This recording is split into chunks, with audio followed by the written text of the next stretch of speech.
Армысыздар. Сіздермен бірге сымбат және сыр сандық арнасы. Егер менің айтқан оқиғаларым ұнап жатса, лайк басып, комментарийге өз ойларыңызды жазып кетсеңіздер. Және де қай қаладан тыңдап отырғандарыңызды жазыңыздар. Маған сіздердің қолдауларыңыз өте маңызды. Менің мақсатым осы арнада 1000 оқырман жинау. Ол үшін төмендегі батырманы басып, арнаға тіркеліп кетсеңіздер, менің алғысым шексіз болар еді. Ендеше, жүрекпен тыңдаңыздар. Сіздерге ешкімді бейжай қалдырмайтын оқиғаны баяндайтын кез келді. Бастаймыз. Кәусар әлдеқашан суып қалған кофесінен бір жұтым ұрттап, креслоға еркін жайғаса бергенде телефон шырылдады. Экранда бейтаныс нөмір жарық етті. Бірақ бұл әйелді таңғалдырған жоқ. Ол емделушілердің қоңырауларына үйреніп қалған еді. Біреулері алғыс айту үшін қоңырау шалса, енді біреулері кеңес сұрайтын. Алло? Сәлем, Кәусар. Ол бұрынғы сыныптасының баяғыдан ұмыт болған мысқыл дауысын естіген сәтте, кардиология бөлімінің меңгерушісі отырған кабинеттің қабырғалары құлап түскендей болды. Сол сәтте дипломда, медициналық университетте оқыған жылдары да, барлық бақытты сәттер де, туған ауылынан қашып кеткеннен кейін Кәусар жеткен білікті маман ретіндегі мәртебесі мен беделі де жоқ болып кеткендей сезілді. Сәлем, Айжан, деп жауап берді ол мектептегі басты дұшпанның алдында өзін қолға алып. Не шаруамен хабарластың? Ондай тым байсалды болмашы.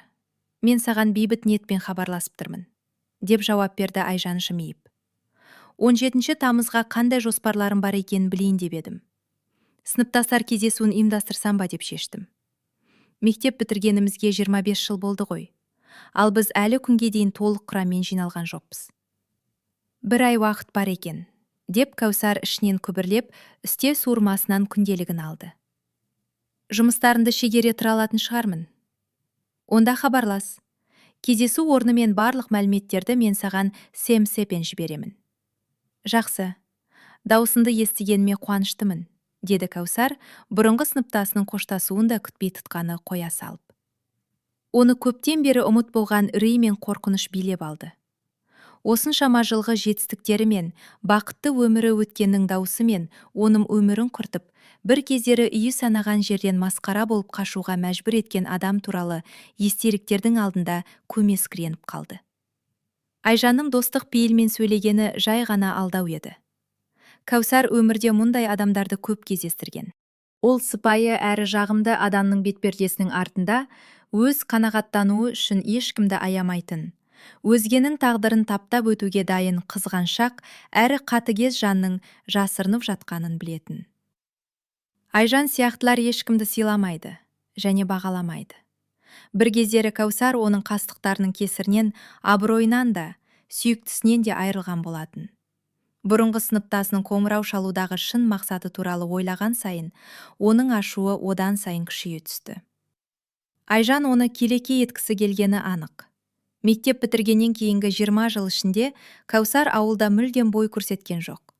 Және таныстарының ешқайсысымен байланыспады. Ол бейне бір ғайып болып, кекшіл Айжанның айдап салуымен жұрт сыртынан өсеккейтін елеске айналғандай еді. Жергілікті халық өзін қарапайым етіп көрсететін сұр тышқанның шын мәнінде ондай момын еместігін ұмытпауы үшін Айжан барынша тырысқан болатын. Айжан Кәусардың бір жетістікке жететінін елестете де алмады. Өзі өмірде ештеңеге қол жеткізе алмаған ол, өзін сүйікті тәсілімен, басқаны қорлау арқылы көңіл көтергісі келді. Ол үшін Айжан еш аянбай, қатыгез ойынды күтіп, Кәусардың телефон нөмірін тауып алған еді. Ол көпшілік алдында бұрынғы қарсыласын мазақ қылғанда, өзінің мардымсыз жетістіктері назардан тыс қалады деп ойлады. Балалық шақтағы қайғы, өткенді ойлағанда, Кәусар мектептегі бірнеше жылға созылған қорлау мен қысым кезінде бастан өткерген қорқынышын, ұятын және қорлығын қайта сезінгендей болды. Ол қайтадан көшедегі итке қарағаннан бетер нашар қарым-қатынас көретін қорғансыз жетім қызға айналды. Кішкентай Кәусар ата-анасының махаббатына бөленіп, толыққанды отбасында ештеңеден мұқтаждық көрмей өсті. Оның әкесі тыным таппай еңбек етіп, отбасын өзі асырады. Әйелін соңғы үлгідегі киімдермен, ал кішкентай қызын шетелдік ойыншықтармен қуантатын. Кәусар анасымен бірге үй-жайға, бақшаға және тауықтар мен қояндар сияқты шағын шаруашылыққа қарайласатын. Тілалғыш қыз жұмыстан қорықпай, ата-анасына көмектесетін. Ол жақсы оқыды.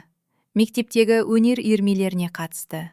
Көрші балалар мен сыныптастарының арасында достары көп болды. Бірақ көп ұзамай, 11 жасар Кәусар бүкіл өмірін өзгерген үлкен қазаға тап болды. Ол математикадан алған бестігін анасына мақтанышпен көрсету үшін мектептен үйге қарай секіре жүгіріп келді. Бірақ еңлік қызын қуанышты күлкімен емес, көз жасымен қарсы алды. «Мама, саған не болды?» Кәусар анасына жақындады. Еңлік оны құшағына қысып, одан сайын егіле жылады. «Күнім менің, сенің әкең, ол енді бізге ешқашан оралмайды. Ол қайтыс болды».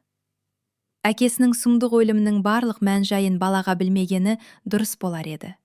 Бірақ еңлік сол сәтте қайғыдан оның сезімдеріне қарайлай алмады. Қорыққан Кәусар анасының сөздерінің мағынасын толық түсінбеді. Неге әкем оралмайды? Оған не болды? Бірақ анасының өксігі мен көз жасы еш күмән қалдырмады. Әкесі қайтыс болды, ал еңлік онсыз болашақ өмірін елестете алмады. Ол қайғыдан есінен танғаны сонша, тек қолындағы ащы суы бар рюмкамен ғана өмір сүре алатын болды. Жас келіншектің өмірі бірте-бірте құрдымға кете бастады. Еңлік тек ұйықтаған кезде ғана ішпейтін, ал оянған бойда қайтадан ащы суға қол созатын. Кәусар анасын соңғы рет қашан сау күйінде көргенін де ұмытқан. Ол тіпті өзіне қайсысы көбірек жағатынын да білмейтін. Үнемі жылап отыратын анасы ма, әлде ақылын ішіндікке улап, екі сөздің басын құрай алмайтын анасы ма? «Мама, маматайым», деп қыз анасының иығынан жұлқылап, жаймен қайталайтын. «Қарным қатты ашты. Томастықышта ештеңе жоқ, ал ботқам күйіп кетті. Қазір құлыным». Еңлік қызын итеріп жіберіп, екінші жағына аунап түсіп, қайтадан ұйықтап қалатын. Болашағы мен анасы үшін қорқыныш билесе де, Кәусарға үйдің де, шаруашылықтың да қамын өзі жасауға тура келді. Ол, мамам да өліп қалады, сонда мен мүлдем жалғыз қаламын деп қорықты. Кәусардың мектептегі үлгерімі айтарлықтай төмендеді. Қыз анасының жасырған ақшасынан ұрланып алып, тез пісетін кеспе, нан, жұмыртқа және шұжық сатып алатын. Құрметті тыңдармандар, бір сәт назар аударыңыздар. Лайк басып, жазылғандарыңыз үшін алғыс білдіремін. Ал пікірлерде жасыңызды жазуыңызды сұраймын. Сіздердің сөздеріңіздің артында қандай өмірлік тәжірибе жатқанын білу маған өте қызық. Жалғастырайын. Көршілер шаруашылыққа көмектесіп, еңлікке қайғыруды тоқтату керектігін талай рет түсіндіруге тырысты. Қызы үшін өмір сүруді жалғастыру керек еді. Өйткені кішкентай қызға да одан кем қиын әрі ауыр емес еді. Ол бір сәтте әкесінен, ал белгілі бір деңгейде қайғысына тұншығып, кішкентай қызын ұмытқан анасынан да айырылды. Сирек кездесетін сау сәттерінде еңлікке ес кіретіндей болатын. Ол өзінің жаман ана екенін айтып жылай бастайтын, бірақ ештеңе өзгермейтін. Кәусар үшін әкесінің суреттері жұбаныш болды. Күн сайын кешке ол өзі тумай тұрып түскен ата-анасының бақытты фотоальбомын қарайтын. Олар жас әрі үмітке толы еді. Қыз әкесі тірі болғанда, еңліктің бұлай бұзылуына ешқашан жол бермейтінін білетін. Ол бұрынғыдай олардың тірегі болып, кішкентай қызының жағдайын сұраудан ешқашан жалықпас еді. Кәусар оған бәрін, мектептегі жетістіктері мен анасымен болған қиындықтарды айтып беретін. «Әкетай, мен өскенде сен мақтан тұтатындай адам боламын. Мен оқып тұрмысқа шығамын. Өз балаларымды дүниеге әкеліп, жақсы ана боламын». Кәусар еңлік мас болып ұйықтап жатқан ата-анасының жабық бөлмесіне көз тастады. Соңғы кездері еңлік жергілікті мас күнемдерді үйіне шақырып, көңіл көтеріп, үйдегі құнды заттарды ішіп қоятын. Сондықтан жинаған ақшасы әлде қашан таусылған болатын. «Саған сөз беремін, әкетай, мен бақытты боламын. Бәрі міндетті түрде жақсарады», деп Кәусар көз жасына тұншығып, әкесінің суретін кеудесіне қатты қысып ұйықтап кететін. Қорлаудың басталуы. Тұнжыраған әрі бақытсыз болып көрінетін Кәусарға сыныптастары жаны ашитын. Ауылда жаңалықтар тез тарайды. Жұрт еңліктің қызына деген салғырттығын білетін. Мұғалімдер оған хабарласып, қызы үшін өзін қолға алуын сұрайтын. Әйел есін жиюға ант ететін. Бірақ Кәусардың сырт келбеті мен шаршаңқы түрі керісінше дәлелдейтін. Кәусар жиналыстарға анасының орнына қатысуға дағдыланды. Әйел айлап мектепте бас сұқпайтын және қызының өміріне мүлдем қызықпайтын. Оны қызының істерінен гөрі басталған ішімдік бөтелкесі көбірек қызықтыратын. Бірақ бір күні кешке ата-аналарға толы кабинетке жиналыстың қақ ортасында еңлік есікті қақпай кіріп келді. Қою қара шашының түбі өскен жуылмаған шашы, желкесіне қыстырғышпен түйілген еді. Үй киімінің сыртынан ол тек пальто киіп алған. Аулада киетін резеңке етігін тәуір аяқ киімге ауыстыруды да ұмытқан. Кешігіп қалғаныма кешірім өтінемін, деді еңлік міңгірлеп.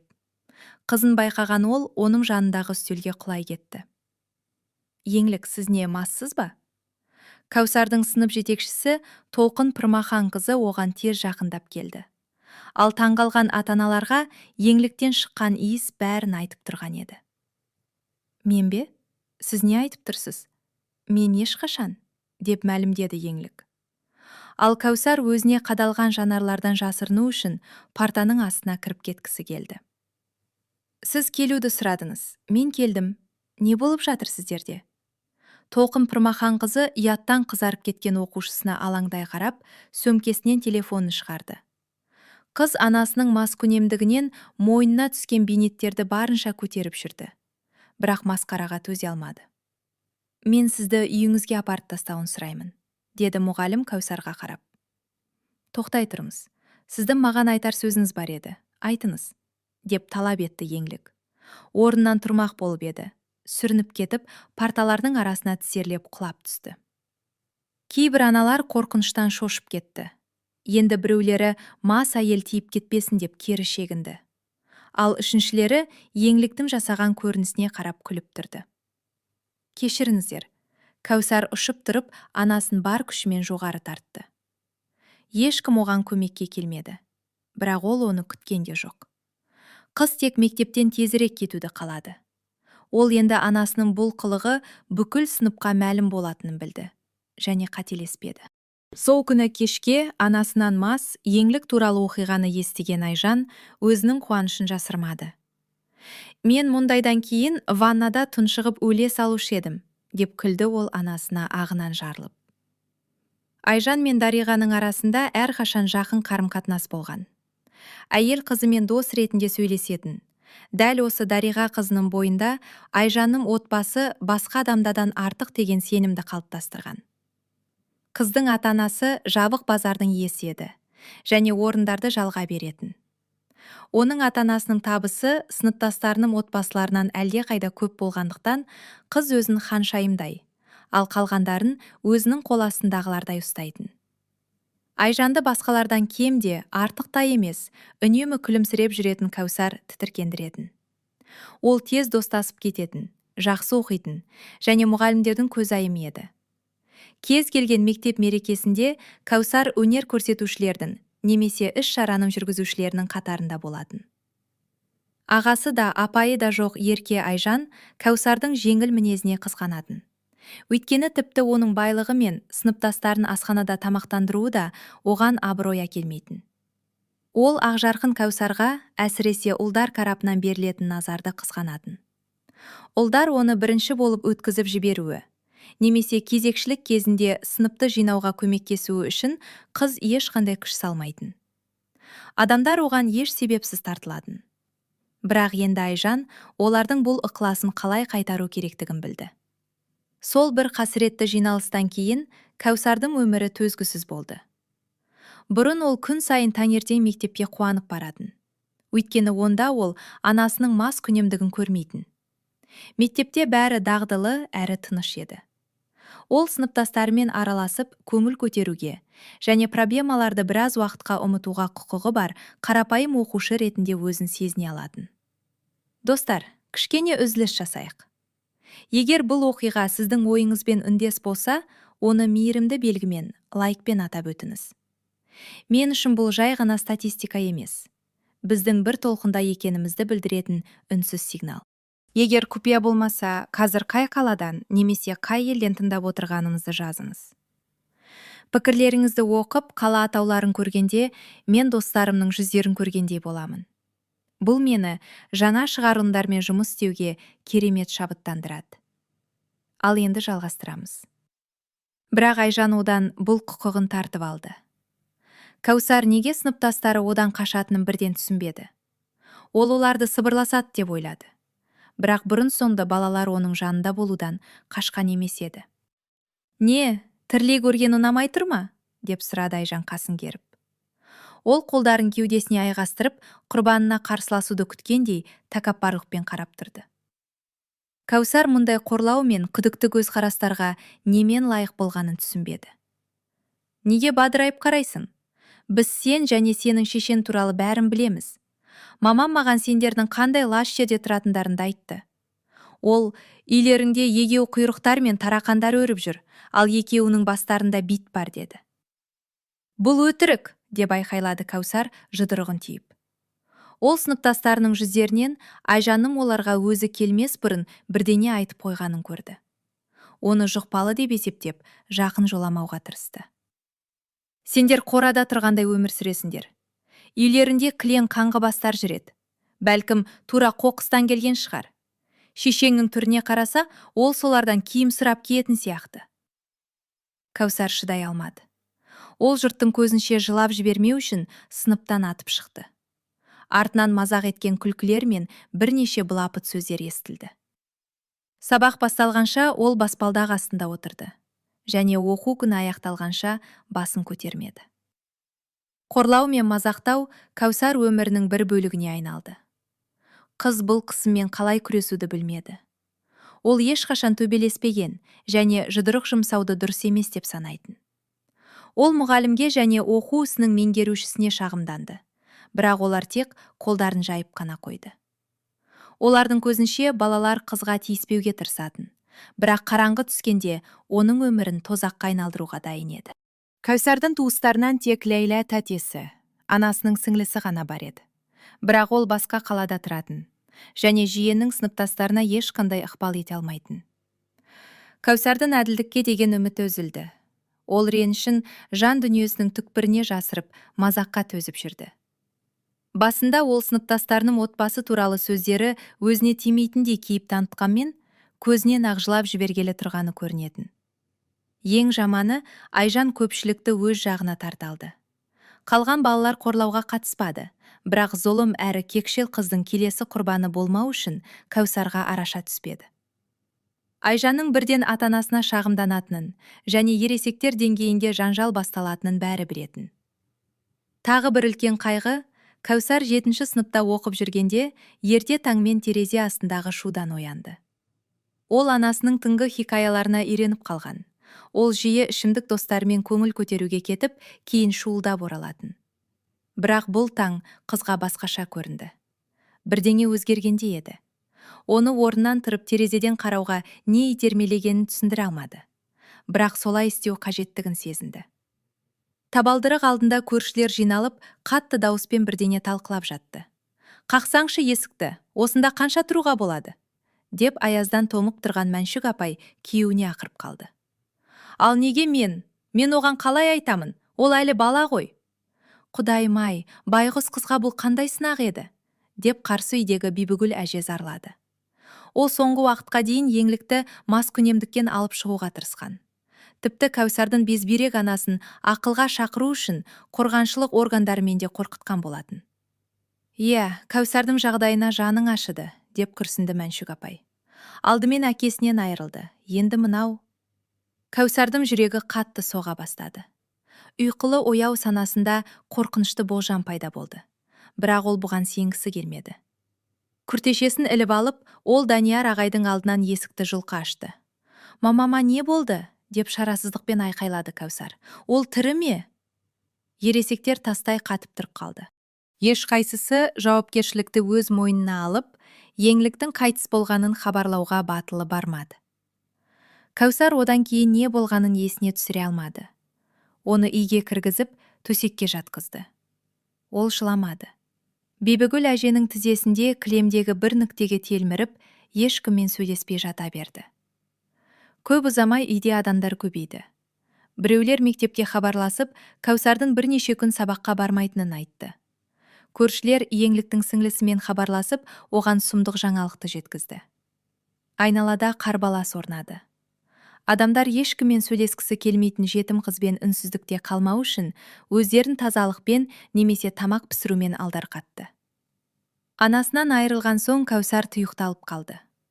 Ол адамдармен араласқысы да, тамақ ішкісі де, көңіл көтергісі де келмеді. Ол күндерін төсекте өткізіп, сабақ оқумен айналысып көп жылайтын. Ләйла тәте пәтерін жалға беріп, ауылға көшіп келіп, қыздың қамқоршысы болды. Ол Кәусар өзіне жақындатқан жалғыз адам еді. Олар көп уақытты бірге өткізді. Ләйла жиеніне көз жасынсыз қарай алмайтын. Ол кішкентай, жүрегін жұлып жеген қайғының бір бөлігін өзіне алуға тырысып, қызды құшағына қысатын. «Байғұс құлыным менің», деп Кәусарды құшағында тербетіп, Ләйла тәте жұбататын. «Мен сені ешқашан жалғыз тастамаймын. Үнемі қасында боламын.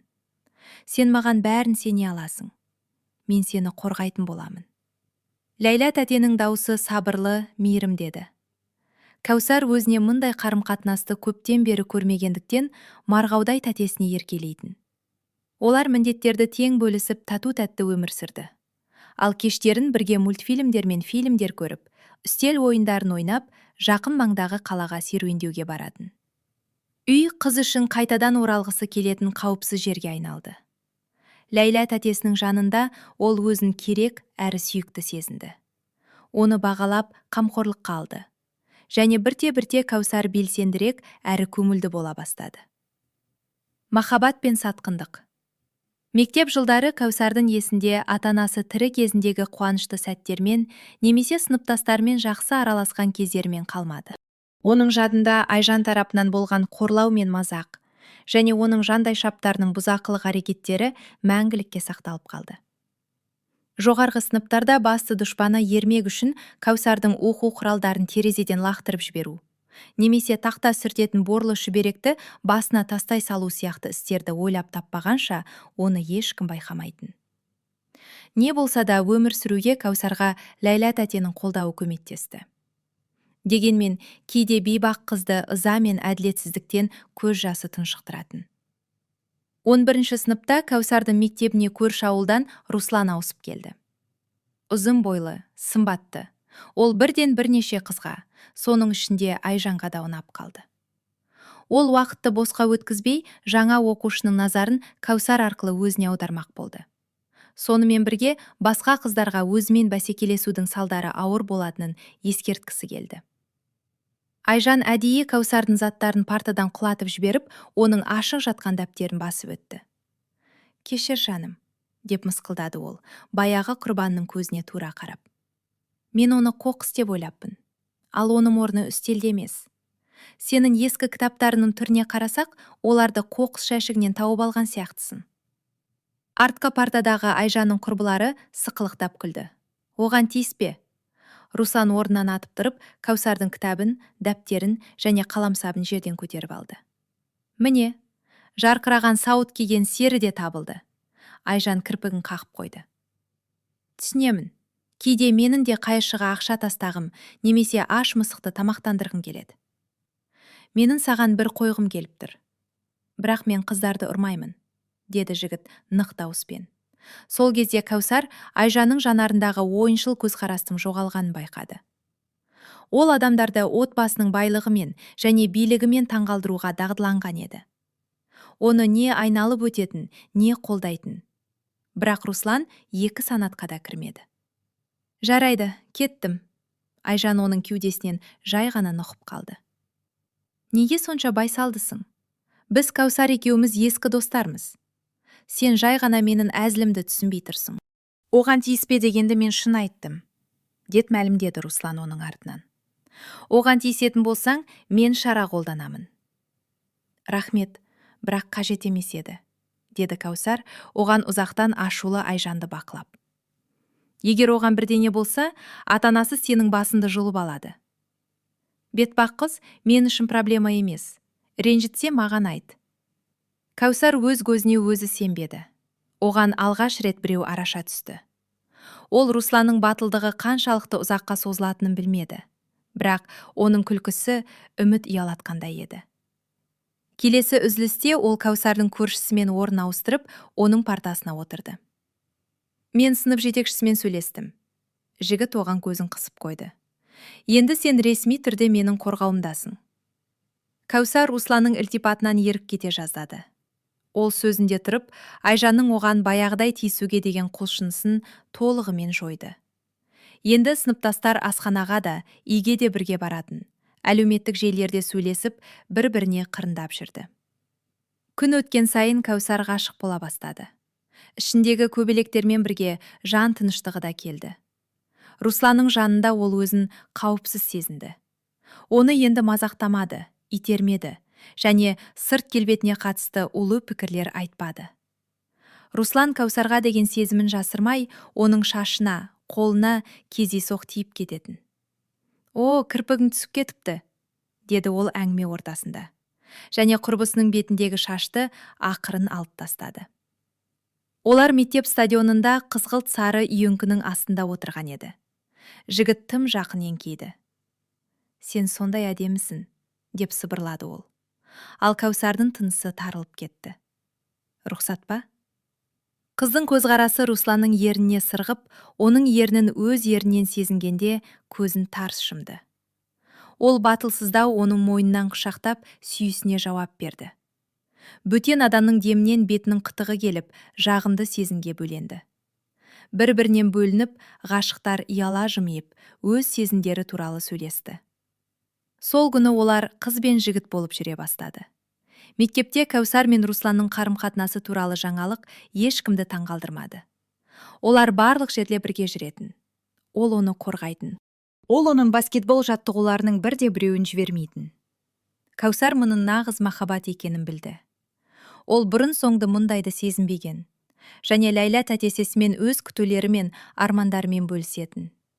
Мектептен кейін біз бір университетке түсеміз. Жұмыс істеп, пәтер жалдаймыз. Менікінде тұруларына болады. Тек пәтер жалдаушылармен келісу керек, деп күлді Ләйла. Шынымен бе? Қыз оны құшақтай алды. Рахмет, рахмет. Бөлтіруші сынып Кәусар үшін ең бақытты кезең болды. Ол Русланның бейнесінде махаббат пен тірек тапты. Айжан ұсақ түйек қастықтарға көшті. Ал сыныптастары бұрынғы мазақ құрбанымен қарым-қатынас орнатуға тырысты. Олар Айжанға қарсы тұрудан қорықпаған, жалғыз жігіттің алдында дәрменсіз болып қалған Айжаннан қорыққандары үшін ұялатын. Бірақ Кәусар ұзақ жылдар бойы оның азабы мен әділетсіздігіне көз жұма қарағандарға сенуге асықпады. Ол тек сүйіктісіне сүйеніп, басқа достар таппады. Сәуір айының соңынан бастап, жоғарғы сыныптар музыка мұғалімінің жетекшілігімен вальс билеуге дайындала бастады. Кәусар Русланмен биледі. Екеуі де әдемі киініп, би айналымында қалықтайтын. Ал ең жағымсыз сәттер артта қалғанын түсінетін кешті асыға күтті. Алда оларды өздері бірге өтетін қуанышы мен сынағы мол, болжап білмейтін үлкен өмір күтіп тұрған еді.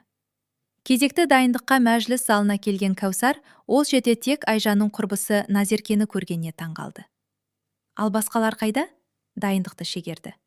Ал сенім Русланның медпунктте. Қалай? Неге маған ешкім айтпады? Бізге дайындық ертең болатын айтқан кезде ұлдар доппен аулаға жүгірді. Ал Руслан құлап қалды. Ол қазір басқалармен бірге медпунктте. Рахмет.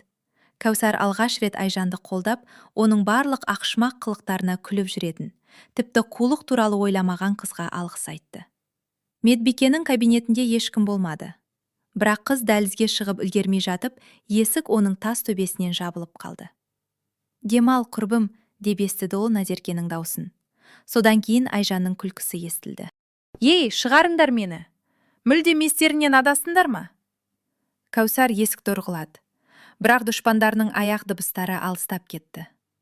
Сабақтар баяғыда аяқталған. Оқушылар тарап кеткен. Ал мұғалімдер алыста еді. Кәусар бүкіл мектеп ауласына айқайлау үшін терезені ашуға тырысты. Бірақ бірнеше қабат сырланған жақтау оған терезені ашуға мүмкіндік бермеді. Кәусар есікті ұрғылап, көмек сұрауын жалғастырды. Бірақ оны ешкім естімеді. Күн батуға таяп қалған еді. Ол кабинетте түнеуге тура келеме деп алаңдады.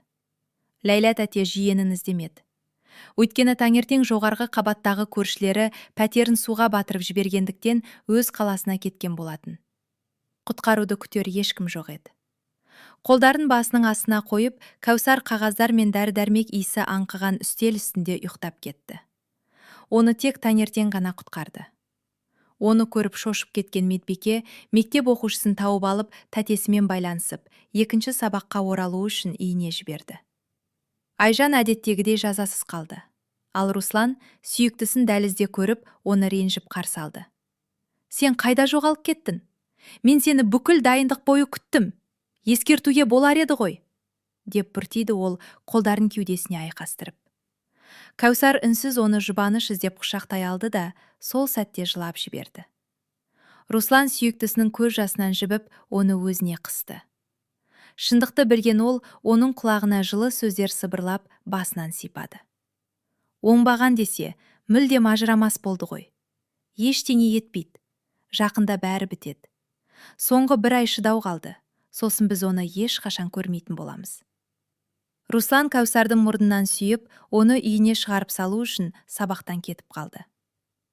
Бөлтіру кеші керемет өтіп жатты. Кәусар Русланның мойнынан құшақтап, мәжіліс залында басқа да жұптардың ортасында онымен бірге ақырын билеп жүрді. Әр қайсысы жаңа өмірді армандап, көшуді және туған үйімен қоштасуды күтті. Болашақ студенттер ештеңеге өкінбеді. Олар көп біледі, күлді. Туыстарымен және мұғалімдермен құшақтасты. Тіпті кейбіреулері дәретханаларда және мектеп ауласының қараңғы бұрыштарында жасырын ішімдік ішті. Кәусар мектеп өмірінің аяқталуына бұрын соңды болмағандай бақытты еді. Және оның мен Русланның соңынан Айжан іштей қызғанышпен қарап тұрғанын сезбеді. Қыз сүйіктісіне назарын аударған сәтте-ақ ол Русланға жүгіріп барып, оны шетке алып шықты. Саған не керек? Деп дүрсете қалды жігіт. Жігіт балалармен бірге біраз ішіп алған еді. Оның теңселіп тұрғаны байқалды. Бірақ Айжанды көргенде ол бар күшімен өзін ұстады. Ашуланба. Мен саған ақымаққа, сенің адал жарыңа көзімді ашқым келеді. Оны сондай пәк періште деп ойлайсың ба? Сені ғана жақсы көреді деп ойлайсың ба? Мұнаға не дейсің? Айжан жігітке Кәусардың қататарлас сыныптағы бұзақы Бағланның құшағында күлімсіреп тұрған бірнеше суретін ұсынды. Руслан қабағын түйіп, сыртынан басқамен көңіл қосқан сүйіктісінің күлкісіне қарады. Ол фотоны түсіріп алып, әдебиет мұғалімімен сөйлесіп тұрған Кәусарды халықтың арасынан тауып алды. Кешіріңіз, жігіт олардың әңгімесін бөлді. Сен маған керексің. Жұптың соңынан ерген Айжанның ризашылық көзқарасымен, ол Кәусарды мерекеден алыс дәлізге сүйреп апарып, оның жеңіл көйлегінің бауларын сыпырып тастады. Руслан, саған не болды? Біз келістік қой, бұған әлі ерте. Бағланмен жүруге ерте емес пе? Маған жалғызбын деп айтушы едің. Жігіт Кәусарды қабырғаға тақады. Көйлектегі найзағай ағытылмады. Сондықтан ол қыздың нәзік терісін жалаңаштап, жұқа матаны жыртып жіберді. Тоқтат, мен қаламаймын, Руслан, деп Кәусар жұлқынып айқайлады. Ол өзінің сабырлы жігітіне не болғанын және оның қандай Бағлан туралы айтып тұрғанын түсінбеді. Көзінен жас сорғалады. Ол Русланның күшін сезінді және оның дөрекі құшағынан еш құтыла алмады. Бәлкім бүкіл ауылмен болған шығарсың, деп айқайлады Руслан, сүйіктісін дөрекі сүйіп, оны қорлап. Қорқыныштан есінен танған Кәусар оның шабынан теуіп, өзінен итеріп жіберді. Ол есін жинаған Руслан қуып жете алмау үшін қолдарымен денесін жауып қаша жөнелді. Біздің арамызда бәрі бітті. Мен сені кешірмеймін, жезөкше. Мен бәріне сенің шын мәнінде қандай екеніңді айтамын, деп айқайлады жігіт оның артынан. Ол орнынан тұрып, теңселген қадамен мектепке беттеді. Ол көңіл көтеруді жіберіп алғысы келмеді. Кәусар көз жасынан жолды көрмеді. Ол мас, Русланмен қарым-қатынаста анықтаудың мәні жоқ екенін білді. Ол оның басына не кіріп шыққанын және неге олай жасағанын білмеді. Бірақ сол сәтте оны көргісі келмеді. Ол ешқашан өзіне дөрекілік жасауға, немесе күмәндануға жол бермейтін. Бірақ енді Кәусар одан қорықты. Ол ұят пен көңіл қалуды сезінді, және бұл сұмдық күннің тезірек аяқталуын қалады. Кәусар Ләйлә тәтені мазаламау үшін және оған сұмдық оқиға туралы айтпау үшін өз бөлмесіне ақырын кіріп барды. Ол Русланның қылығы туралы сөйлескісі келмеді. Ол тек бүгін бәрін ұмытуды армандады. Бағына орай, ол ешкім оның масқарасын көрмеуі және жартылай жалаңаш денесін талқыламау үшін үйге байқатпай жетіп алған еді. Өйткені мектеп жылдарында ол талай рет сыныптастарының мазағына айналған болатын. Таңертең Кәусар оятқышсыз оянды. Оның ағзасы кешегі Русланның қатыгез мінез құлқынан қатты қобалжығаны сонша, ол әрең ұйықтап, көзін жұмғандай болып қайта оянды. 1-2 минут қызын жүрегі кеудесінен ұшып шыға жаздады. Және ол Русланның кешегі агрессиясының себебін дереу анықтауды ұйғарды. Жігіттің үйіне барар жолда ол дірілдеп барды. Ол оның ешқашан өзіне бұлай жасамайтынын түсінді. Себеп болуы керек. Мүмкін бәріне Русланның ішкен ішімдігі кінәлі шығар. Руслан оған ашуланды ғой. Демек оны бірдеңеге кінәлі деп санады. Бірақ неге? Жол ортасында Кәусар тоқтап кері бұрылды. Кеше сүйікті адамының алдында сезінген қорқынышы оның сағын сындырды. Ол тек жақсы нәтиже туралы ойлады. Ал егер Руслан шын мәнде өзі көрсеткісі келгендей болмаса ше? Мүмкін ол өзінің қатыгездігін сыпайылықтың артына жасырған шығар. Кәусар тіпті оның мектепке келген алғашқы күннен бастап Айжанмен келісінде болуы мүмкін деген ойды да жоққа шығармады. Ол тек Кәусарға деген сезімін ойнап көрсетті.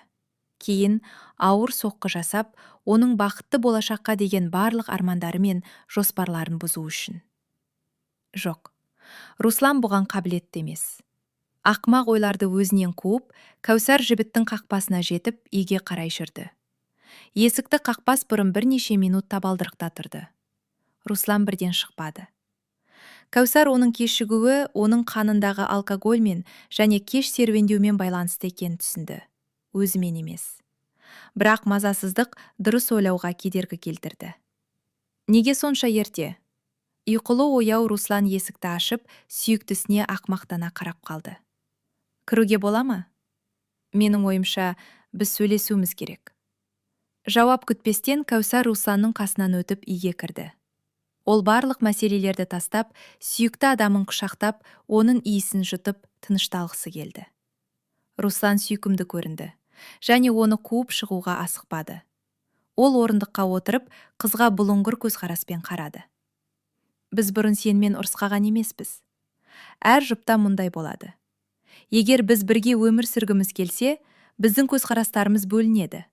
Біз әлі талай рет дауласамыз, және ренжісеміз, кешіреміз, және бәрін жаңадан бастаймыз. Бірақ мен кеше не болғанын білгім келеді. Мен сені түсінуге тырысамын. Өйткені мен сені жақсы көремін, және сені бағалаймын. Мен сені жоғалтқым келмейді. Сондықтан өтінемін. Менен ештеңе жасырма. Руслан еденге қарап үнсіз отырды. Оның миы ақпаратты әрең қорытып жатқаны көрініп тұрды. Кәусар сондай шынайы, сондай осал болды. Бірақ ол өзін түсіндіруге мәжбүрлей алмады. Бір дыбыс және асықпай басқан қадамдар естілді. Жатын бөлменің есігінен шашы жалбыраған және денесіне ақ жайма ораған Айжан көрінді. Кәусар өз көзіне өзі сенбей оған қарай қалды. Ол көзқарасын одан Русланға, сосын қайтадан Айжанға аударды.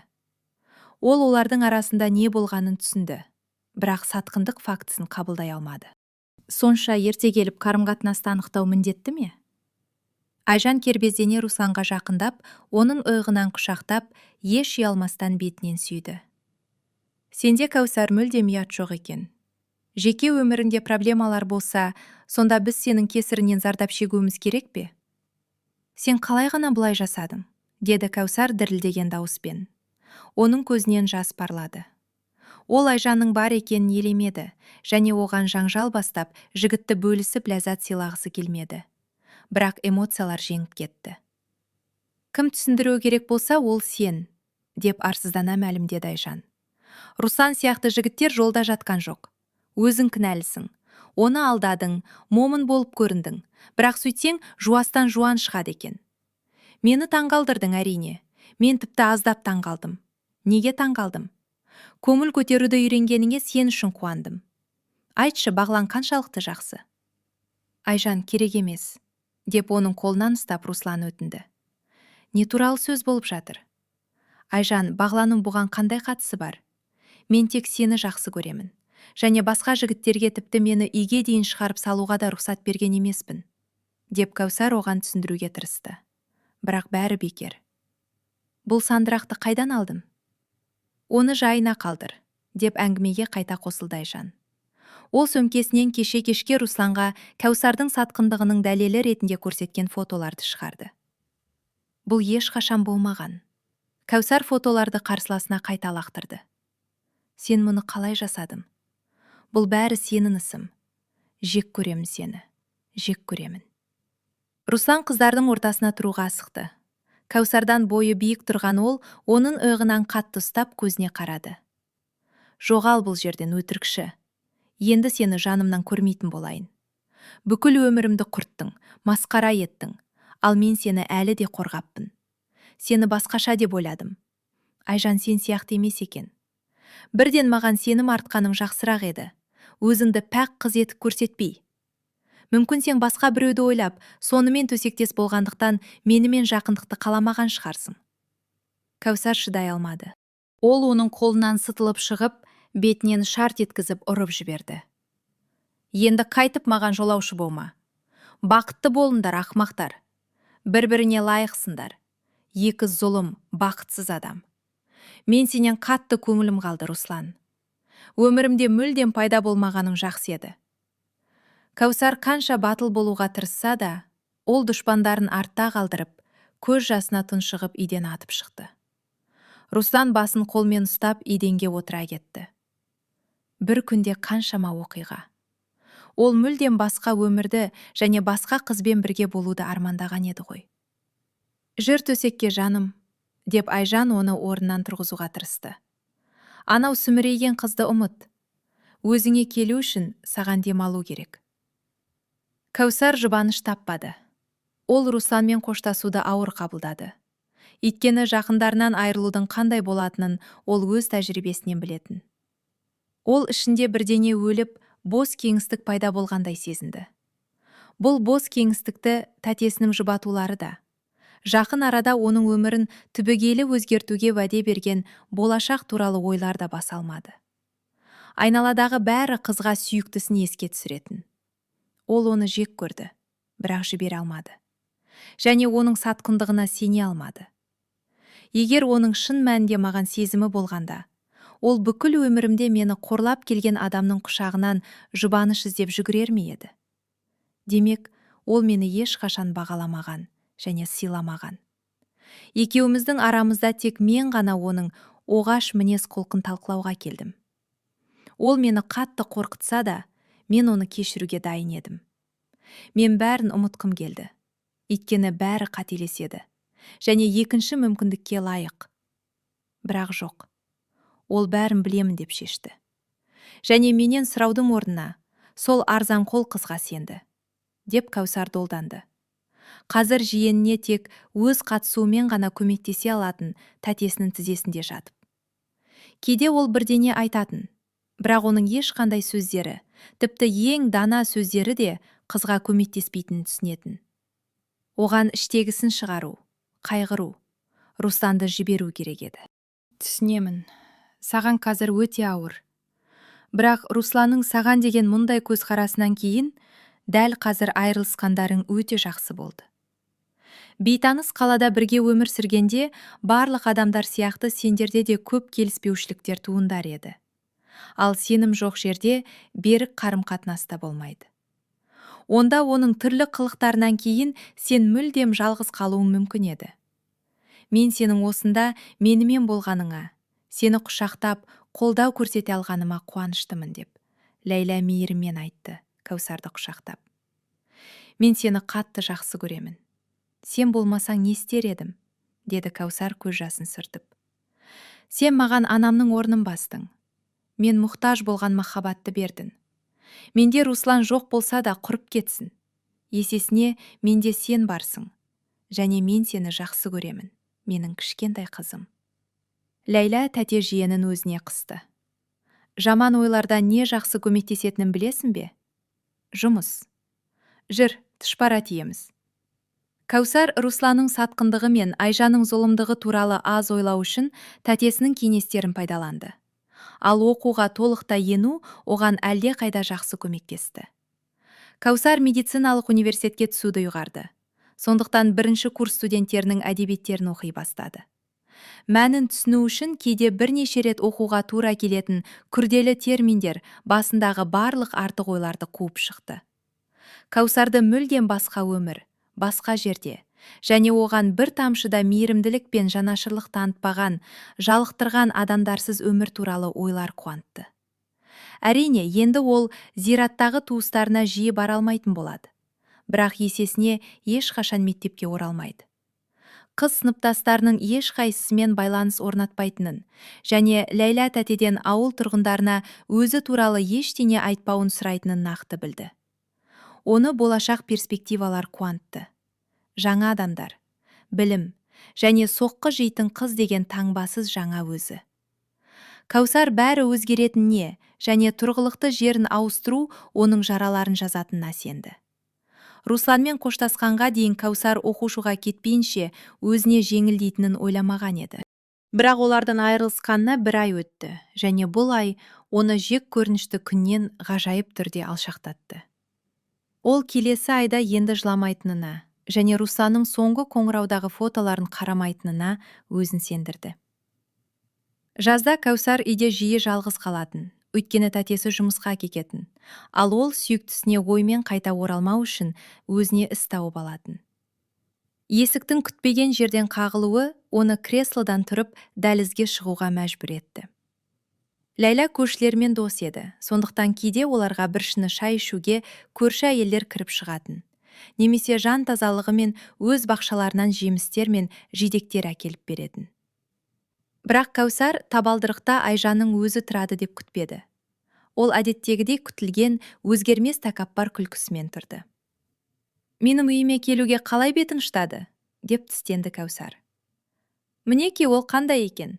Сенің отбасыңның мақтан тұтатын қонақ жайлылығы борышта қалмадау деймін. Кіргізсеңші, әлде кешке дейін бүкіл ауыл біздің істеріміз туралы білу үшін бүкіл көшенің алдында сөйлесейін бе? Кәусар шақырылмаған қонақтың алдында есікті еріксіз ашты. Ал ол ішке кіріп, үй иесінің туфлиін аяғымен теуіп жіберді. Саған не керек? Басқаладан естігенде көшеде бір жерде есімнен танып қалмауың үшін бірінші болып хабарлағым келді. Айжан шақырусыз Кәусардың креслосына отырып, аяғын айқастырды. Біз Руслан екеуміз бір-бірімізді жақсы көреміз, және келесі айда үйленеміз. Мен сені ескі достығымыз үшін тойға шақыруға келдім. Мұндай мерекені өмірінде басқа ешқашан көрмейсің. Сондықтан баруға кеңес беремін. Тек ол жерде көп жылама. Әйтпесе қалыңдықтан барлық назарды өзіне аударып аласың. Ал бұл әдепсіздік қой. Көрдің бе, Руслан сенің отбасың оған тірек бола алмайтынын түсінді. Біз бір-бірімізді жақынырақ таныдық. Және ол сен сияқты қызбен жүрудің қажеті жоқ деп шешті. Менің ата-аналарым бізге аяққа тұруға көмектеседі. Біз жалдамалы пәтерлерде және Құдай сақтасын, тарақандары бар жатақханаларда қаңғырмаймыз. Ол сені жақсы көремін дей ме? Егер сен Русланмен бақытты болсаң, саған мұнда келіп, менің есебімен өзіңді бекітудің қажеті болмас еді. Сен жай ғана бейшара, бақытсыз, қызғаншақсың. Сен оған керек емесің, және ол саған өзі үшін араша түспеген шығар. Кәусардың бұл жерде Айжанның құптаумен қоректене алатын куәгерлері жоқ еді. Өзің туралы көбірек ойласаңшы. Оны саусағымен оңай алдап соғалғаныма қарағанда, ол саған онша керек емес екен. Бар болғаны бірнеше жалған фото. Және әрине, ақша үшін сендердің араларында бәрі болғандай Бағланның анттары. Русланды көндіруге тырыспады. Ол саған енді сенбейді. Сенің жезөкше деген абыройың бүкіл ауылға тарап кетті. Есігіңнің алдында жігіттердің кезек күтіп тұрмағаны ғажап. Мен бұл бейшара жерді және бейшара адамдарды нақты сағынбайтын боламын. Менің басқа өмірім болады, деп батыл мәлімдеді Кәусар және өз сөзіне күмәнданбады. Қайда саған, егер колледжге түссең, бағының жанғаны сол. Кәусар соңғы күшін жинап тұрды. Көз жасы тамағына тығылды. Ол Айжанға берілмейді. Мейлі, ол өзінің арам ойының жемісін көрсін. Мейлі, өзіне сай күйеуіне қуансын. Бірақ Кәусар осалдық танытпайды. Айжан борышын өтегендей сезіммен кетті. Ол бүкіл мектеп өмірінде осы сәтті армандаған еді. Ол Кәусарға бай сыныптасының одан артық екенін ешқашан ұмытпайтындай ауыр азап әкеле алды. Ләйла жиенін төсекте бүктетіліп жатқан күйінде жылап жатқан жерінен тапты. Ол бірден-бірдеңе болған түсінді. Өйткені ол Кәусардың мұндай көңілсіз күйін 2 аптадан бері көрмеген еді. Қыз оған бәрін айтып бергенде, Ләйла тәте еш ойланбастан былай деді. Сен бұл жерден мүмкіндігінше тезірек және ұзағырақ уақытқа кетуің керек. Демет былай, Астанаға оқуға түсесің. Сен менің ақылды қызымсың, түсесің, ал ақшаны мен бәріне табамын. Жаңа өмір. Өте ұзаққа созылған жаз бен Руслан мен Айжанның дүркіреген тойынан кейін Кәусар мен Ләйла тәте Астанаға аттанды. Тәтесі қызға жаңа жерге орналасуға көмектесті. Жатақхананың таза бөлмесін құптады. Алғашқы уақытқа ақша қалдырып, ауылға қайтуға жиналды. Мен сенсіз қалай өмір сүремін деп жылап сұрады қызарған Кәусар. Ол тәтесімен қоштасудың соншалықты қиын болатынын ойламаған еді. Қиын болады, өтірік айтпаймын. Бірақ кейін бәрі ретке келеді. Тек үйрену керек. Ал мен үнемі жаныңдамын. Қаласаң хат жаз. Мүмкіндік болса міндетті түрде қоңырау шал. Тіпті күнде кешке болса да. Деп жауап берді Ләйла, тамағына өксік тығылып, жиенін аналық мейіріммен құшақтап. Мені ұмытпа. Сен менің жалғызымсың. Және өтінемін, абай бол. Егер мен сені сақтай алмасам, сіңлім мені кешірмес еді. Медициналық институтқа түскеннен кейін Кәусар ұйқысыз түндерге, ұзақ лекцияларға, бәсекелестікке және тәсіл табуды қажет ететін ерекше мұғалімдерге тап болды. Бірақ сонымен бірге ол бөлмелестерінен жақын құрбылар тапты. Бұрын ол тек бастауыш сыныпта ғана достасқан еді. Кейін Айжанның қызғанышы мен эгоизмі асқынып кетті. Виктория мен Лидиямен бірге Кәусар көп уақыт өткізді. Семинарларға дайындалды. Сондай-ақ қыздар бос уақыттарын бірге өткізді. Әрине, еркін серуендеп, қамсыз өмірген ләззат алуға уақыт көп болмады. Бірақ бәрібір табылатын.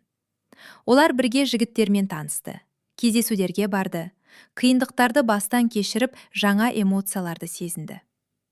Кәусар Ләйла тәтесіне үнемі қоңырау шалып тұрды. Бірақ ешқашан ауылдағы өмір туралы сұрамайтын және ешқандай сылтаумен туған үйіне, тіпті демалыста да келуге ниеттенбеді. Ләйла жиенін жылына 2 рет барып көретін. Ал жазғы сессиядан кейін Кәусар жиі құрбыларының бірінің үйінде қонақта болып, оның ата-анасымен туғандарындай жақындасып кетті. Ол Айжанның ол кеткеннен кейін де тынышталмай, ол туралы лас өсектерді таратуды жалғастырғанын білмеді. Айжанның айтуы бойынша Кәусар 2 жігітпен бірдей жүрген. Ал еш қайсысы басқасының бар екенін сезбеген. Тек мейірімді әрі әділ Айжан 2 бейбақ жігіттің көзін ашқанмыз. Өзін Айжан Русланның құтқарушысы етіп көрсетті. Ал ол ақырында жанашыр қызға үйренген. 25 жыл өткен соң Кәусар мейрамханаға таксимен келе жатты. Ішіне бірдеңе сыймай қобалжыды. Ал терезе сыртындағы пейіж ішінара таныс болып шықты. Ол 20 жылдан кейін ауылға орала аламын деп ойлаған жоқ. Бірақ Русланға, Айжанға және оларға құлақ асып, сөздеріне сенгендерге деген ескі ренішті тоқтату қажеттілігін сезінді. Ол көңілді музыка ойнап, күлкі естіліп тұрған жалға алынған мейрамхананың баспалдақтарымен көтеріліп, басын мақтанышпен көтеріп ішке кірді. Кәусар 2 ұзын үстелдің бос еместігін, бокалдардың толтырылғанын және қонақтардың ішімдіктен қызарып кеткенін байқады. Ешкім оны жылы сөзбен қарсы алмады. Ұзын юбкасының тілігі бар талғампаз үштік костюмдегі бейтаныс әйелді тану қиын еді. Кәусардың бойынан бұзақылар тобына көрінбеу үшін бүктетіліп қалатын баяғы қызды тану мүмкін емес еді. Қазір ол мүлдем басқаша көрінді. Иығын тік ұстап, Кәусар қатысып отырғандардың әрқайсының көзіне батыл қарады. Шылдырлаған ұсақ тастары бар жүзік саусағындағы неке сақинасы күйеуінің бар екенін білдірді. Ал сырт келбеті мен жағымды әтірі отырғандардың кез келгеннің табысынан асып түсетін отбасылық табыс туралы түсінік берді. Айжан кезекті шарап бокалын көтеріп, оны бірнеше жұтыммен тауысып, бұрынғы қарсыласынан ашкөз көзқарасын алмады. Ол Кәусардың қалың шашының тамаша үлгісін, қалың кірпіктерін, әрең байқалатын әжімдері бар күтілген терісін байқады. Кәусар жеңіл әрі сымбатты қимылдады. Ал Айжан жас ұлғая келе тәбетті пішіннен айырылып, артық салмағын жасыру үшін жиі пішінсіз киімдер киетін. «Міне, біздің Кәусар!» деп сыныптастардың бірі айқайлады. Кәусар күлімсіреп, оны сабақ кезінде артқы партадан әзілдер айтатын басты әзілқой Бауыржан екенін таныды. Басқаларға мұқият қарап, ол өткен уақытқа қарамастан әрқайсысын тани алды. «Барлықтарыңызға қайырлы кеш», деді ол, сыныптастарына даусында ешқандай қобалжусыз. «Барлықтарыңызды көргеніме қуаныштымын. Кезгір, біз саған кешіккенім үшін айыппұл ретінде құйып қойдық», деп күлді Інжу бокалын көтеріп. Руслан Кәусардан көз ала алмады. Ол оған әдемі және тартымды болып көрінді. Ол қалай тамсанып қол шапалақтап жібергенін түсінбей қалды. Тіпті біреу оған қосылып қол шапалақтады.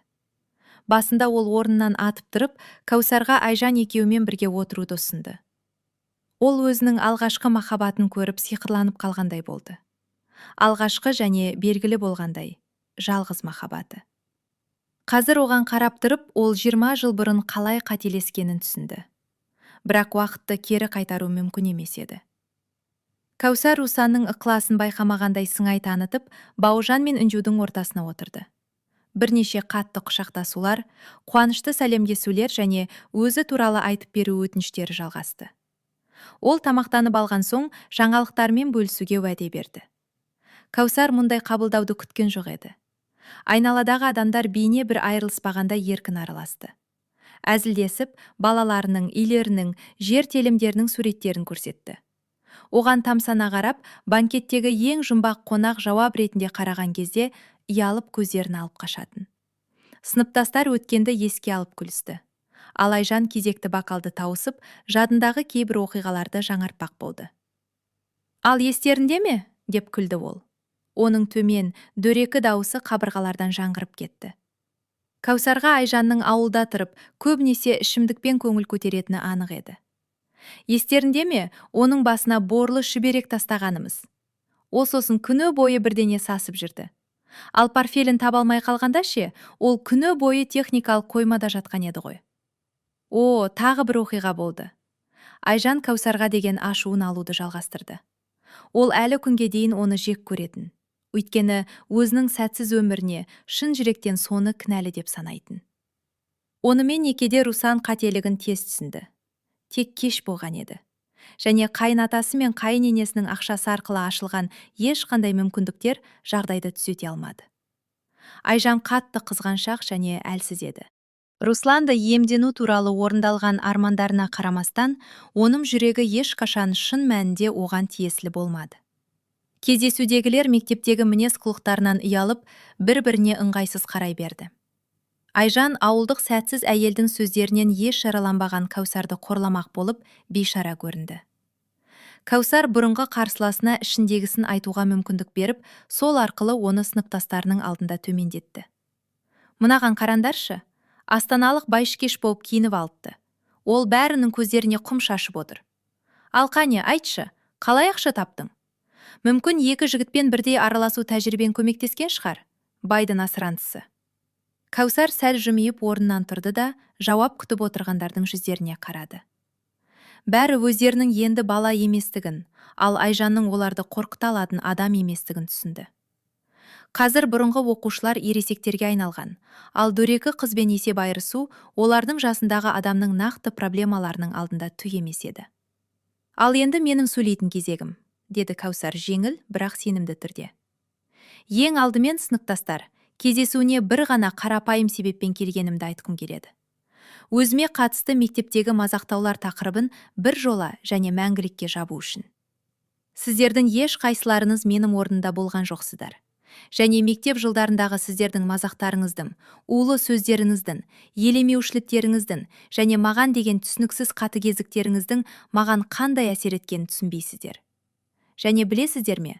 Маған деген немқұрайлылықтарыңыз бен қатыгездіктеріңіз үшін, менің мінезімді жуас, бірақ қайсар етіп қалыптастырғандарыңыз үшін сіздерге рахмет айтуым керек. Барлық қиындықтар мен жоғалтулардың арқасында мен қаншалықты төзімді болғанымды елестете алмайсыздар. Ең қиыны сүйікті адамымның сатқындығын көтеру болды.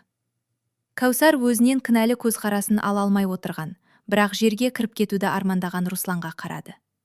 Өйткені бұрын Айжан Кәусардың қулықтары туралы оқиғаны айтқанда, ол жараланған эгосын емдеп, соған мәз болады. Енді ол өзінің қаншалықты соқыр және сенгіш болғанын, сүйіктісін қалай сатып, оны өсектерін сотына бергенін түсінді. Руслан өзіне таныс дауысты тыңдады, жұмсақ. Айжан өзінің тілектерін орындату үшін қолданатын истерикалық, бақылаушы ноталарсыз. Енді ол әйелінің қолындағы қуыршақ қана болғанын, және оның қалаған нәтижеге қол жеткізу үшін бәрін ұйымдастырғанын толық түсінді. Ол басқарылатын және алысты болжай алмайтын олжа болып шықты. Сол кезде жастық шағында ол ақымақтықпен Айжанның тәтті сөздеріне сенді. Руслан қалаған жұбанышын алды.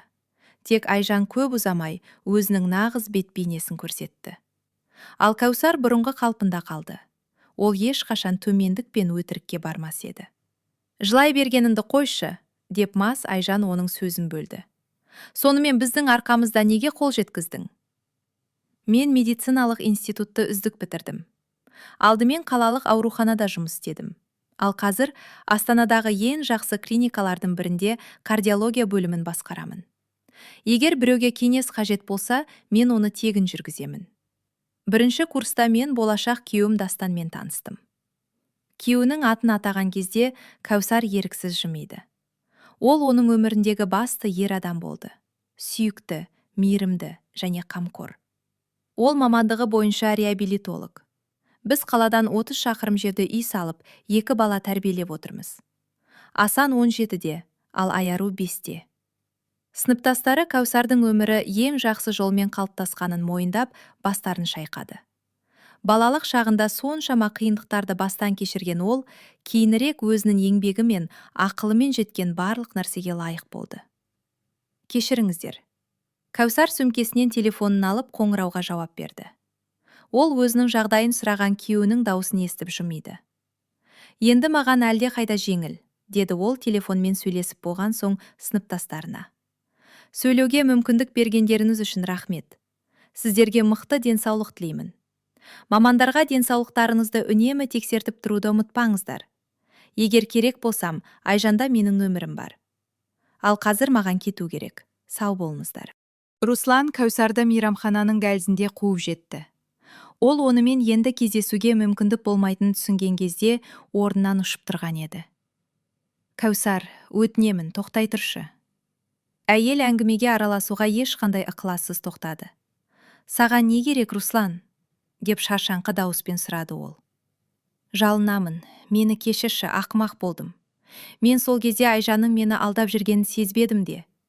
Ол сені жамандап, сенің бұзылған қыз екеніңе бәрін сендірді. Оның саған да сендіре алғаны өкінішті. Бәрі артта қалды, Руслан. Өткен іс өтті. Мен сені баяғыда кешіргенмін.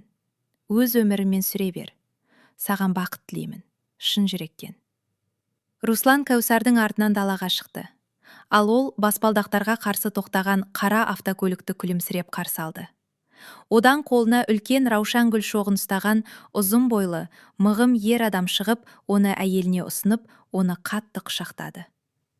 Кәусар Дастанды нәзік құшақтап, тіпті көзіне жас алды. Ол әйелін төзімділігі үшін марапаттауды ұйғарып, оның барлық қарсылықтарына қарамастан шарадан алып кету үшін өзі келген еді. Банкет залына оралған Руслан диванда отырып, Кәусардың көлігін көзімен шығарып салып тұрған әйеліне жек көрінішпен қарады. Ол ешкім оның ренішін байқамайды деген үмітпен көз жасын сүртіп жатты. Русланды қатты ашу мен Айжанды дереу жазалау ниеті билегені сонша, ол минералды су құйылған бақалын алып, оның бетіне шашып жіберді. Мынау не қылған цирк? Мені де өзінді де масқара қылдың. Тағы да мас болып қалған бейшара жан. Сен Кәусардың тырнағына да тұрмайсың. Тек ішіп, құрбыларымен көңіл көтерсем болды. Қараудың өзі жиіркенішті. Айжан күтпеген жағдайдан және қорлаудан шошып кетті. Кейбір сыныптастар ерлі-зайыптылар арасындағы көріністі байқады. Және бұдан жағдай тек нашарлай түсті. Ішуді доғар. Руслан әйелінің бокалын тартып алды. Мен сенен жиіркенемін. Маған бала туып бере алмадың. Маған өзіңді сүйікті және қажетті сезінуге мүмкіндік бермедің. Сенен тек проблемалар ғана келеді. Жетер. Мен сенімен ажырасамын. Бәрін жаңадан бастаймын. Бәлкім, мені де бақыт табар. Айжан өксіп жылап диванның арқалығымен төмен сырғыды. Ол қашып кеткісі келді. Бірақ сүйіктісінің кетіп бара жатқанын көріп тұрғанда, бетін қолмен жауып, ащы дауыспен жылады. Неге біреулерге бәрі бұйырады да, ал басқаларға ештеңе жоқ? Оған әлі ұзақ уақыт өзін аяп, өзінің барлық жақсы қасиеттеріне қарамастан, неге жалғыз қалғанын ойлауға тура келетін еді. Кешірім мен жаңа өмір. Мен сені мақтан тұтамын, деп сыбырлады Дастан Кәусардың құлағына Ләйла тәтенің үйіне кірмес бұрын. Барыңа рахмет. Кәусар күйеуінің мойнынан құшақтап нәзік сүйді. Басқаларға менің өткенім түкке тұрғысыз болып көрінуі мүмкін. Бірақ мен үшін олай емес. Балалық шақ әр қайсымызға қатты әсер етеді. Сен жай ғана жексұрын қызбен сөз таластырған жоқсың. Сен ата-анаңнан айырылдың. Анаңның әлеммен байланысын қалай үзіп алғанын көрдің. Кім не десе де, сен өте мықтысың. Сен өзіңді қорлап, сен туралы жаман сөздер айтқандарға сенбедің. Кәусар, сен өте мықты тұлғасың. Және табысты мансабың соның дәлелі. Сен керемет ана болдың. Және мен бір кездері сені кездестіргеніме қуаныштымын. Әйел күйеуінің сөздерінен жылап жібере жаздады. Бірақ 5 жасар Айарудың қызық құмар жүзін көріп, күліп жіберді. Бізді байқап қойған сияқты. Ей, тентек қыз, деп күлді Дастан, және өзінің кішкентай қызына қолын бұлғады. Үйге кірмес бұрын Кәусар ұзақ жылдар бойы мұқият қашып жүрген көшеге бұрылып жымиды. Оны енді қиын балалық шақ туралы естеліктер мазаламайтын болды. Енді ол еркін еді. Жадында берік сақчалған пейзаждар мұң немесе жек көрушілік тудырмады. Олар тек оның барлық бақытсыздықтарға қарамастан қаншалықты мықты болғанын еске түсірді. Кәусар ата-анасының үйіне бармаса да, ол тәтесін ұмытпады. Және оған үнемі қаржылай көмектесіп тұрды. Ескі үйге күрделі жөндеу жүргізіліп, бәріне орын жетуі үшін 2 бөлме қосылды. Ләйла 8 жыл бұрын 9 жасар қызы Аружанды жалғыз тәрбиелеп отырған жесір ғалыммен танысты. Олар өте жақсы тіл табысып кетті. Бұл бір көргеннен оянған махаббат еді. Көп ұзамай Ләйла мен ғалым қарым-қатынастарын заңдастырып, некеде бақытты болды. Ләйла өз балаларын дүниеге әкелмесе де, Кәусар мен Аружан оған өз қызарындай болды. Ол қызарына күші мен махаббатын аямады. Ләйла тәтенің үйінде әрдайым пісірілген нан мен тазалықтың иісі аңқып тұратын. Кәусар мен Дастан үйге кіргенде, Айару бірден олардың құшағына атылды. Ал Асан мен Аружан компьютерлік ойынмен тым айналысып кеткен еді. Олардың ата-аналарына еркелеуге уақыттары болмады. Көп ұзамай бүкіл отбасы кешкі асқа жайылған үстел басына жиналды. Саған ол жерде ештеңе тамағынан өтпеген шығар, деп жиеніне тұздығы бар пюреден көбірек салып жатып, Ләйла сөйледі. Ешқандай асхана сенің алтын қолдарымен пісірілген тамаққа жетпейді. Ләйла тәте күліп жіберді. Ол кардиология бөлімінің меңгерушісі орнына осылай қол жеткізген бе? Деп сұрады ол Дастаннан. Және бәрі күліп жіберді. Үстел басында үлкен жер телімін сатып алып, бірнеше жылыжай орнатып, құс өсіруді жоспарлап отырған Ләйла мен ғалымның жаңадан бастаған фермерлік кәсібі талқыланды. Дастан мен Кәусар өздерінің кәсіби саласындағы қызықты жағдайлар туралы айтып берді. Ал 11-ші сыныпқа көшетін Аружан мен Асан келесі жылы оқуға түсу туралы сөз қозғады. Кәусар отбасымен бірге өткізген әрбір сәттен ләззат алуға тырысты. Ол естелікке бірнеше сурет түсірді. және оларды қала сыртындағы үйлерінде екінші қабатқа апаратын баспалдақтың үстіндегі ең көрнекті жерде орналасқан отбасылық галереяға қосу үшін шығарып алуды жоспарлады. Кәусар бала кезінде айырылған үлкен отбасын үнемі армандаған. Енді міне, оған қол жеткізді. Ол бұдан былай ауылдан қорықпады. Тіпті Ләйла тәтенің табалдырығын аттауға жүрексініп, қаншама жылдарын жоғалтқанына өкінді. Келесі күні Кәусар көшеде сыныптастарымен кездесіп қалды. Ол мектептен кейін бірден үйленген Мәдина мен Фарабидің, Руслан мен Айжан сияқты өзін қонаққа шақырады деп күткен жоқ. Біз білеміз, ортақ дүниеміз көп емес. Және біз сенің қиындықтарынан үнемі шетте болдық, деді Фараби. Бірақ есею керек, және өз қателіктеріңді мойындау керек. Бүгін біздің үйге кешкі асқа кіріп шықпайсыздар ма? Тағы бірнеше адам болады. Білмеймін, біз қонаққа баруды жоспарламаған едік, деп Кәусар әдеттегідей күмәнданды. Ол өмірінің ең жаман жылдарының куәгерлері болған адамдармен не туралы сөйлесерін білмеді. Біз кеше дұрыс сөйлесе алмадық. Сен тез кетіп қалдың. Мәдина оның қолынан ұстады. Оның көзқарасы шынайы әрі мейірімдеді. Біздің 14 және 16 жастағы екі ұлымыз бар. Оларға сенің ұлыңмен танысу қызық болады. Ол оларға Астанада оқудың қандай жақсы екенін айтып берсін. Мүмкін естерін жиып, кейін облыстан тыс жерлерге оқуға түсер. Айжанды біз әрине шақырмаймыз, деп нақтылады оның күйеуі. Және Кәусар келісті. Шақырғандарыңызға рахмет. Біз міндетті түрде барамыз, және дастарханға бірдеңе әкелеміз. Кәусар күтпеген еді, бірақ отырыс өте жақсы өтті. Алдымен ол шынайы кешірім сөздерін естіді, және олар оның жүйкесін жұқартпауға көмектесті. Біз Айжанға қарсы шығудан қорықтық. Әрқайсымыз ол саған не істесе, бізге де соны істей бастайды деп ойладық, деп мойындады кешкі банкетте Кәусарға бірінші болып достық пейіл танытқан Бауыржан. Бірақ қазір одан ешкім қорықпайды. Оның әкесін соттап жіберді. Бизнесі құрдымға кетті. Анасы қарыздарын жабу үшін базарды сатты. Олардың отбасында бірнеше сауда шатырлары ғана қалды. Олардың біреуінде Айжан көкөніс сатады, қалғанын жалға береді, деп айтып берді Мәдина. Әдемі әйел еді, бірақ қазір оған не болды, деп күрсінді қонақтарға сусындар құйып жатқан Ерлан. Бәріне сол қарғыс атқан ішімдік. Дәлірек айтсақ, оны асыра пайдалану кінәлі, деп жауап берді Мәдина. Айжан қазірдің өзінде қолындағы стақанмен оянады. Біз әлі 40-қа да толған жоқпыз, ал ол бізден кем дегенде 10 жас үлкен көрінеді. Үй иесінікі дұрыс еді. Оның ұлдары Дастан мен Кәусардың балаларымен тез тіл табысып кетті. Және олар ересектерге кедергі келтірмеді. Дастархан басында тақырып жағымдырақ арнаға ауысты. Және кеш батқанша Мәдина мен Фарабидің үйінде тек күлкі мен бокалдардың сыңғыры ғана естілді. Келгенімізге өкінген жоқсың ба? Деп сұрады Дастан отырыстан кейін Кәусардан. Жоқ, баруымыз өте орынды болды. Енді мен сыныптастарымды өз қателіктерін мойындаған ересек адамдар ретінде есінде сақтаймын. Мәдина екеуміз телефон нөмірлерімізбен алмастық. Араласып тұратын шығармыз.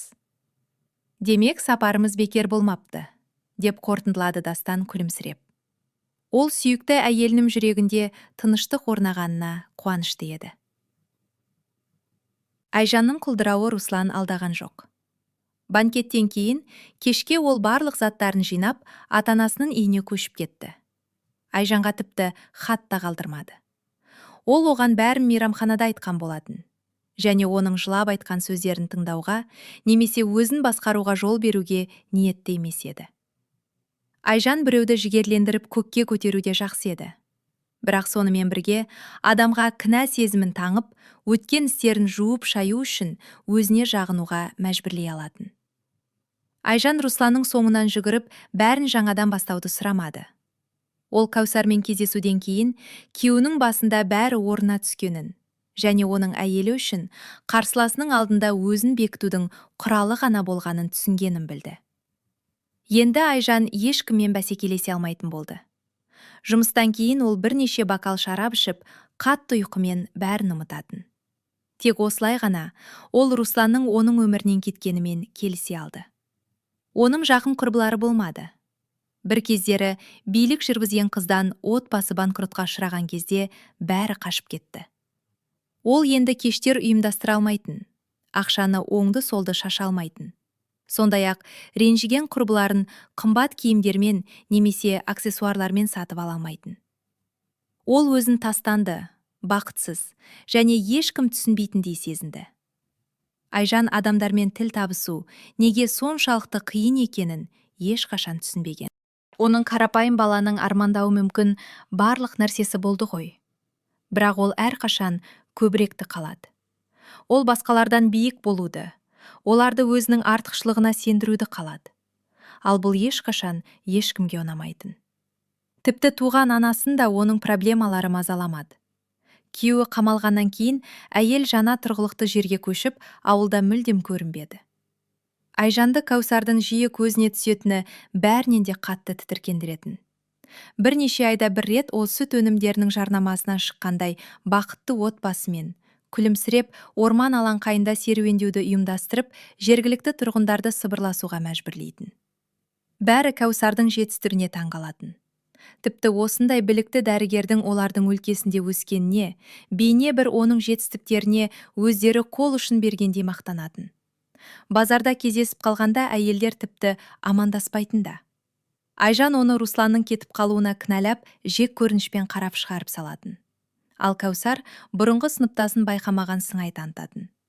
«Бәтима, Русланның жаңа сүйіктісі пайда болыпты», деп естіді Айжан тәттілер шатырының жанына жиналған өсекшілердің сөзін құлағының ұшымен.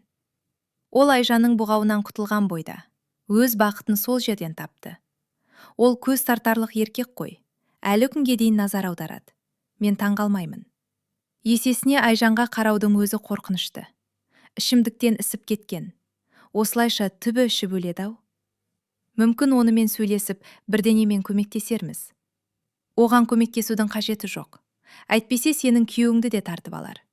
Оған көмек қолын созуға болмайды. Шынтағынмен қоса жұлып жейді. Сыртынан айтылған жаман сөздерді естісе де Айжан жанжал шығармады.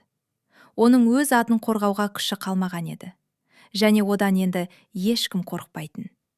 Ол сөз сайысында жеңіске жететініне сенімді болмағандықтан үндемеді.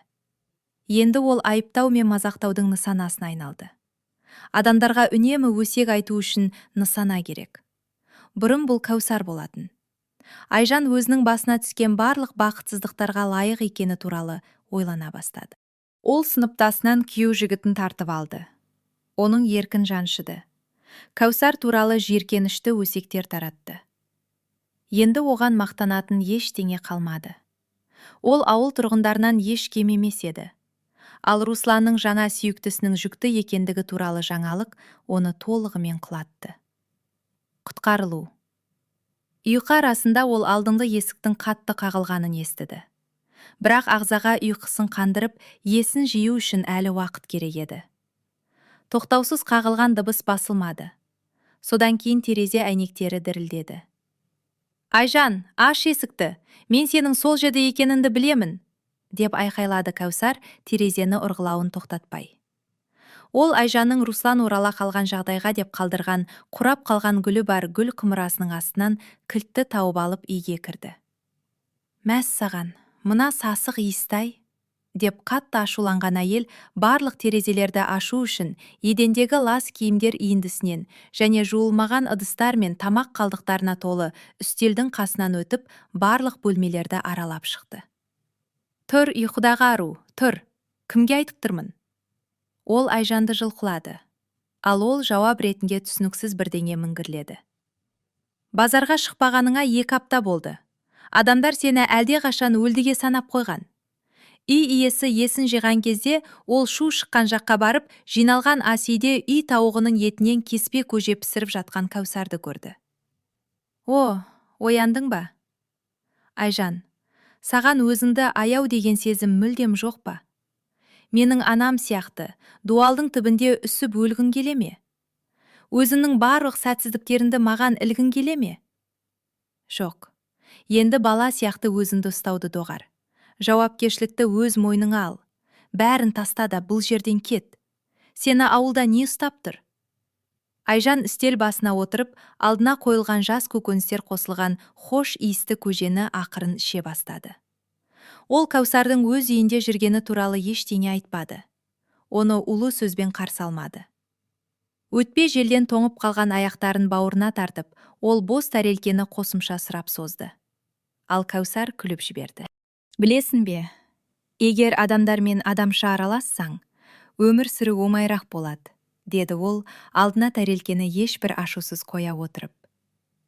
Айжан қасығын қоя салып, оны белінен құшақтай алды да, бетін Кәусардың ішіне басып жылап жіберді. Ол сасып қалмастан, оның басынан және иығынан сипай бастады. Жылап ал, жыла, жеңілдеп қаласың. Мен саған тәуелділіктен арылуға көмектесетін тамаша дәрігерді білемін. Тек саған бір жола шешім қабылдап, барлық проблемалармен қоштасу үшін ішімдікке қайта оралмауың керек. Өзің көріп тұрғандай, ол ештеңені шешпейді. Тек жағдайды ушықтырады. Мен келсем, Кәусар, деді Айжан мұрнын тартып. Құрсыншы бәрі. Мен де бақытты болғым келеді, деп ол одан сайын егіліп жылады. Мектеп бітіргендеріне 25 жыл толуына орай банкет залында бәрі тек Айжан туралы айтып жатты.